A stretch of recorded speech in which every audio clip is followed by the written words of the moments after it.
ito ay rated SPG, striktong patnubay at gabay ng magulang ang kailangan. Simula noon ay ang tingin ng lahat kay Marites ay isang mahina at tuwag na babae.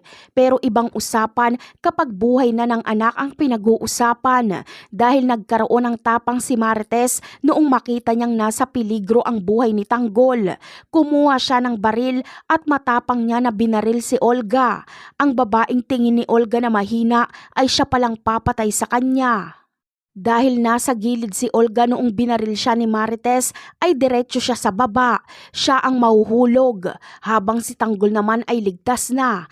Aakayin siya ni Marites para makaahon. Magiging emosyonal ang lahat sa pangyayaring ito. Marami namang katanungan si Tanggol kay Marites tungkol sa kung sino ang totoo niyang ama. Sinabi kasi sa kanya ni Olga na hindi niya totoong ama si Rigor.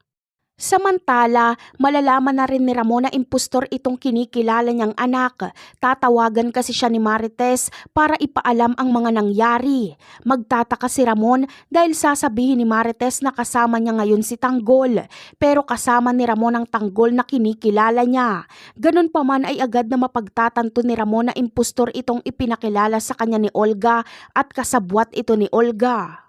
Pero ang matutuklasang ito ni Ramon ay isesekreto niya muna hanggat hindi niya nakikita ang Tanggol na sinasabi ni Marites.